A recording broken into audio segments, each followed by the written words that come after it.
열심히 준비해도 뜻대로 안 되는 경우가 많습니다. 저도 살면서 내 뜻대로 된 경우가 별로 없습니다. 정말 인생이라는 게 마음대로 안 되더군요. 그래도 좌절할 필요는 없습니다. 한쪽 문이 닫히면 반드시 다른 쪽 문이 열리기 마련입니다. 시간은 걸리겠지요. 그러나 100% 장담할 수 있습니다. 처음 보는 문은 열기 전까지가 두려워서 그렇지 열고 나면 아무것도 아닙니다.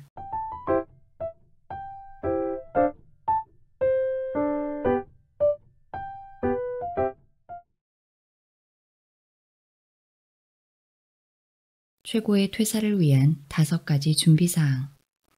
저는 그래서 퇴사를 했습니다. 제가 직장 생활을 하면서 총 3번의 퇴사와 1번의 재입사를 경험했는데 퇴사할 때 많이들 물어보더라고요. 어떻게 관뒀냐고요. 그래서 제가 그랬습니다. 사표를 내시면 됩니다. 말은 이렇게 했지만 저는 나름 준비를 철저히 했습니다.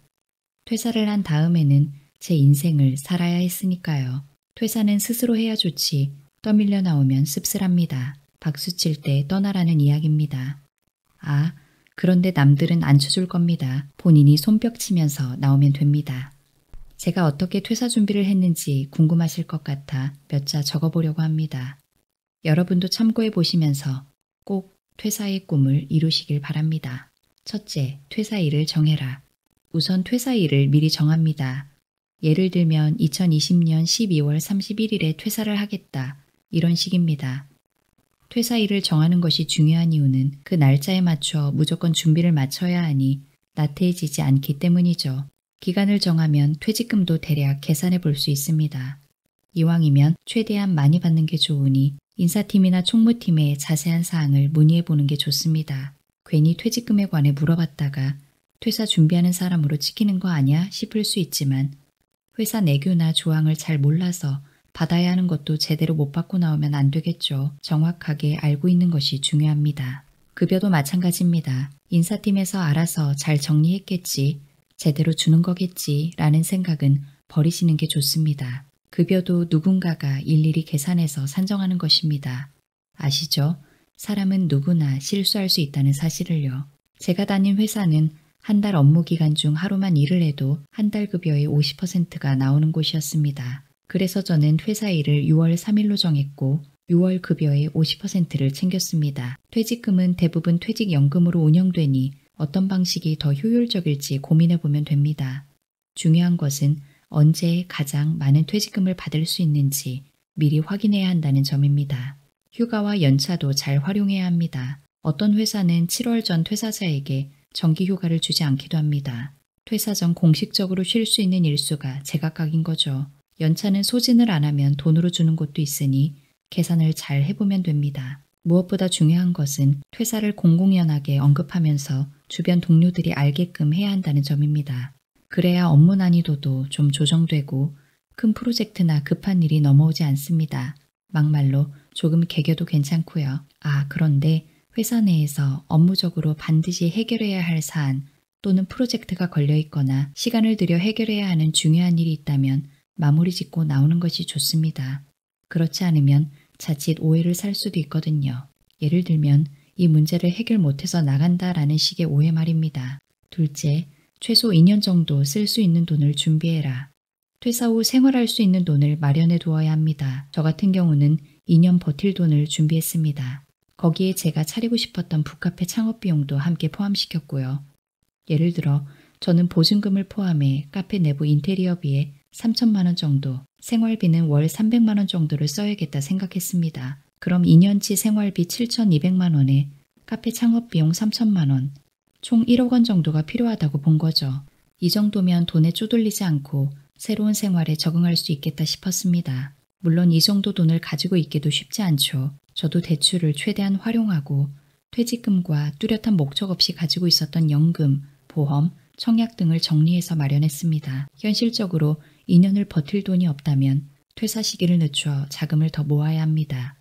매달 100만 원을 퇴사 준비금 명목으로 저축하면 2년 뒤 2,400만 원이 됩니다. 계획만 잘 세워도 마음이 든든해집니다. 셋째, 인간관계를 정리해라. 회사 동료는 정말 회사 동료일 뿐입니다. 사람이 좋고 싫고의 문제가 아닙니다. 그만둬 보신 분들은 대부분 공감하실 겁니다. 회사를 나오는 순간 모든 관계가 정리됩니다. 업무로 소통하던 관계는 업무로 엮일 필요가 없어진 이상 거기서 끝입니다. 그러니 동료들에게 바랄 것도 없고 바랄 필요도 없습니다. 하다못해 환송해도 기대하지 않는 편이 좋습니다. 다 각자 먹고 살자고 하는 일입니다. 잘 되려고 말만 해줘도 험담만 안 해도 다행이죠. 다만 그렇다 하더라도 조직 내 인간관계는 잘 정리하고 나와야 합니다. 관계가 조금 소원했던 동료가 있다면 커피라도 한 잔 사주고 오해도 푸는 게 좋습니다. 제가 겪어보니 결국 저를 도와주는 사람은 오랫동안 알고 지낸 사람들이 아니라 제 인간관계 중에서도 그렇게 큰 비중을 차지하지 않던 사람들이더라고요. 예를 들면 막걸리 학교에서 알게 된 동생 덕분에 바리스타 자격증을 저렴한 가격에 쉽게 딸 수 있었습니다. 교류가 많지 않았던 거래처 직원이 카페 창업에 대한 좋은 정보를 알려주기도 했었죠.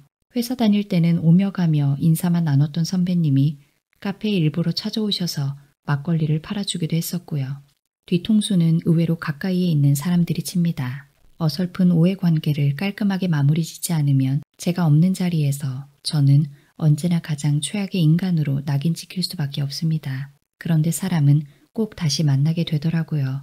그러니 묵은 감정은 반드시 풀고 나와야 합니다. 넷째, 대출을 최대한 활용해라.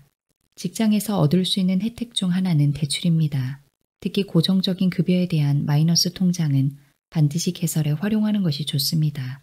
퇴사 후 일정 기간 동안은 계속 사용이 가능하니 퇴사일을 정하는 데도 큰 도움이 됩니다. 회사 주변에 있는 은행을 방문해 내가 얼마나 대출을 받을 수 있는지 확인해 보세요. 생각보다 많이 빌려줄 겁니다. 금융권은 돈을 빌려주고 그 이자로 돈을 버는 곳이니까요.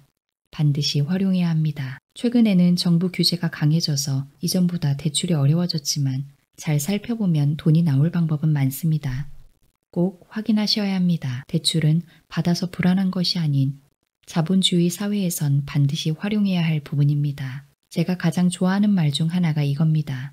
남의 닭으로 내 달걀을 낳게 하라. 꼭 본인이 닭을 준비할 필요가 없다는 뜻입니다. 닭은 빌리면 됩니다. 달걀을 팔아서 닭 빌린 돈을 갚아 나가면 됩니다. 다섯째, 용기를 가지고 한 발만 내디뎌라.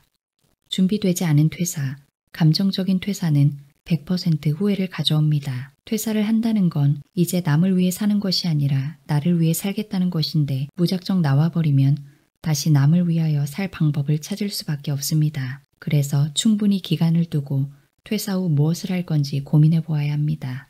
열심히 준비해도 뜻대로 안 되는 경우가 많습니다. 저도 살면서 제 뜻대로 된 경우가 별로 없습니다. 정말 인생이라는 게 마음대로 안 되더군요.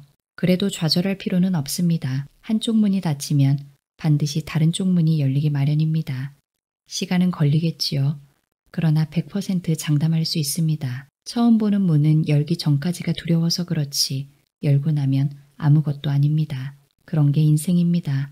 많이 두렵고 어려워 보여서 발이 선뜻 떨어지지 않겠지만 그렇게 한 발 내딛어 다른 삶을 살기 시작한 사람들이 대부분 잘 삽니다. 제 지인이 한 말이 문득 생각나는군요. 내 주위에서 40대 중반에 대기업 때려치우고 카페 차린 사람은 TV나 책에서 본 사람 빼고 술단이 처음이야. 다양한 삶, 새로운 인생, 여러 방면의 사람들을 만나고 새로운 시도를 하거나 배워보고 싶었던 것에 도전해보는 삶, 이런 것들이 인생을 풍요롭게 합니다. 한 직장에서 참고 견디며 불로장생의 꿈을 꾸는 것은 본인의 삶을 방치하는 것입니다. 자신을 방치하지 마십시오. 어느 날 막연한 상상이 현실이 되다. 퇴사 준비를 하면서 카페 창업 준비도 같이 했습니다. 혹자는 여행이라도 좀 다녀와라, 쉬어라 했습니다만 저는 이렇게 생각했습니다. 어차피 회사도 관두는데 이제 삶 자체가 휴식이다. 그래서 카페 자리를 알아보러 다니기 시작했죠. 평소에 저는 산책을 자주 하는 편인데 하루는 지인이 사는 동네 주변을 산책하다가 골목 한쪽에 상가 하나가 비어있는 것을 발견했습니다. 두세 달 전만 해도 편의점인 곳이었는데 벌써 비어있더라고요. 그 자리를 보고 처음 든 생각은 이랬습니다. 자영업이 쉽지 않구나. 돈이 많이 들었을 텐데 너무 아깝다. 오죽하면 다시 가게를 내놨을까. 그런 생각을 하며 골목을 돌아 나오는데 가만 머릿속에서 불꽃이 튀었습니다. 자리가 그래도 꽤 괜찮은데 근처에 공원도 있고 아기 엄마들이 자주 다니는 길목이기도 하고 메인 골목보다 월세도 싸네. 편의점이 있던 자리라 기본 세팅이 다 되어 있으니 바로 사용할 수 있겠는걸? 그냥 왠지 마음에 드는군. 상가 자리인데 권리금도 없네. 불현듯 어차피 가게 자리 알아봐야 하는데 이참에 여기? 라는 생각이 들었습니다. 마치 정해진 길이었던 것처럼 앞으로 무엇을 해야 할지 생각이 정리되더군요.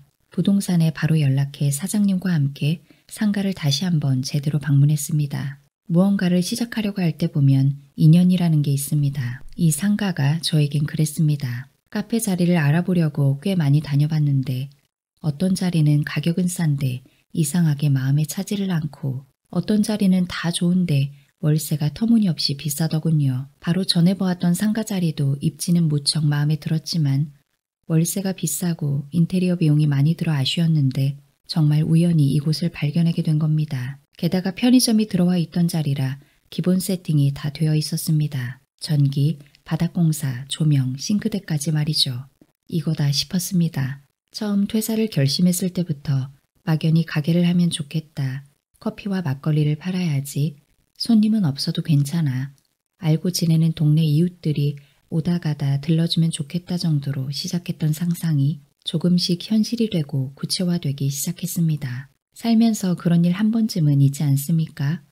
왠지 저 건물은 내 것이 될 것 같은, 어떤 사람은 처음 보자마자 호감이 가서 금방 친구가 될 것 같은 그런 느낌 말입니다.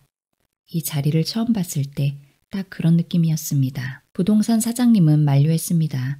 상권 안쪽이라 유동인구가 없으니 월세를 조금 더 내더라도 메인 상권으로 나가야 된다고 단호하게 이야기하시더라고요. 근데 저는 생각이 달랐습니다. 그 자리가 좋았던 이유를 다시 떠올려 보니 이렇게 맞네요. 그렇게 저는 상상만 하던 카페 자리를 찾았습니다. 처음 탄이를 데리러 갔을 때 보자마자 아, 저 아이가 내 식구가 되겠구나 했던 느낌을 받았을 때처럼 말입니다. 마지막으로 출근하던 날. 퇴사 전까지 남은 근무 일수를 채우려고 사무실에 앉아는 있지만 바쁘고 정신없고 푸념과 한숨이 오고 가는 동료들을 보면서 내 영혼은 이미 여기 없다는 걸 느낍니다. 2003년에 입사했습니다. 그룹 공채 55기입니다. 한때는 자부심으로 가득했던 시절도 있었습니다. 아무것도 모르던 시절이었고 내 인생이 어디로 가는지 관심조차 없었습니다. 인생의 20대, 30대, 40대 초반까지의 시간을 한 회사에서 보내고 드디어 마지막 출근 날이 되었습니다. 간단히 짐 정리를 하고 컴퓨터에서 제 이름이 적혀있는 파일 위에 마우스 커서를 올립니다. 오른쪽 버튼을 클릭하자 삭제라는 단어가 보입니다. 깜빡깜빡. 정말 날 지울 거야? 16년 인생을? 그렇게 물어보는 것 같더라고요. 21번 깊게 쉬고 클릭합니다. 1초도 안 걸리네요. 고스란히 16년이 사라졌습니다. 이렇게나 간단한 일이었습니다. 제가 그토록 목맸던 회사 생활을 마감하는 것이 지나고 보면 언제나 별일 아닌 거지요. 도움도 많이 받고 애써준 사람도 많았지만 역시 하루라도 빨리 정리하는 게 맞다는 생각이 듭니다. 제 인생 아닙니까? 남을 위해 사는 인생, 그렇게 보람되지 않습니다. 이왕 애쓰는 거면 저를 위해 애를 써야죠. 지나고 보니 뭐 하나 허투루 지나가는 경험이란 없는 것 같습니다. 누구 하나 소중하지 않은 사람이 없이 참 많은 사람을 만났습니다. 아쉬운 부분도 있지만 돌아보면 고마웠던 분들이 훨씬 더 많았던 것 같군요. 그 덕에 제가 먹고 살았습니다. 복 많이 받고 살았다는 생각이 드네요. 소중한 인연 한편에 고이 모아두고 조금씩 갚아가면서 살겠습니다. 고맙습니다. 회사에 나쁜 사람은 없습니다. 나쁜 사람처럼 보이게끔 만드는 시스템만 있지요. 그래서인지 하지 않아도 될 일, 왜 하는지 모르겠는 일, 하긴 해야겠지만 지금은 필요 없는 일들이 업무의 대부분입니다. 회사도 사람 사는 곳입니다. 지나고 보면 별일 아닙니다. 아무것도 아닌 일도 태반입니다. 예전에 전 퇴사를 하면 시간을 넉넉히 두고 여행이라도 하면서 지난 시간을 되돌아볼 것이라 생각했습니다. 가보고 싶었던 산티아고 순례길도 가고 우리나라 산천 방방곡곡을 돌아다니는 그런 시간을 누릴 줄 알았죠. 그런데 카페를 준비하다 보니 판이 커져서 계획했던 일들이 조금씩 바뀌었습니다. 마치 시간이 살아 움직이는 것 같습니다. 주변의 상황과 예상치 못했던 일들이 맞물려 새로운 삶이 만들어지는 것과 비슷합니다. 사실 이 정도로 퇴사가 즐거울 것이라고는 생각하지 못했습니다. 이렇게 많은 분들이 도와줄 거라고는 예상해 본 적도 없죠. 이 정도까지 함께 기대하고 신나하는 분들이 계실 줄 몰랐습니다. 이젠 그분들의 기대에 부응하기 위해서라도 더 잘할 수밖에 없다는 생각이 듭니다. 아직 아무것도 이루지 못한 상태지만 결과보다 과정을 즐기면 크게 문제되지 않을 것 같습니다. 사실 노력한다고 다 되지도 않습니다. 회사도 그런데 인생이야 더 말할 게 없겠지요. 이제 진짜로 회사와 헤어질 시간이네요. 관계에 있어서 만난 횟수나 시간의 총량이 중요하지 않듯 회사에 대한 기억이 벌써부터 사라져갑니다. 새로운 삶, 새로운 인생, 제2의 인생은 역시 저질러야 가능한 일이었습니다. 저는 한 발 한 발 내딛는 중입니다. 그런 날이 있을 겁니다. 날이 좋아 아무것도 하기 싫은데 막상 집에 있으려니 무료한 날. 그런 날 카페에 한번 오십시오. 커피 혹은 낮술과 함께 세상 사는 이야기 좀 나누다 보면 인생이 또 흘러갈 겁니다. 안녕 회사, 안녕 16년. 그동안 참 고생 많았어.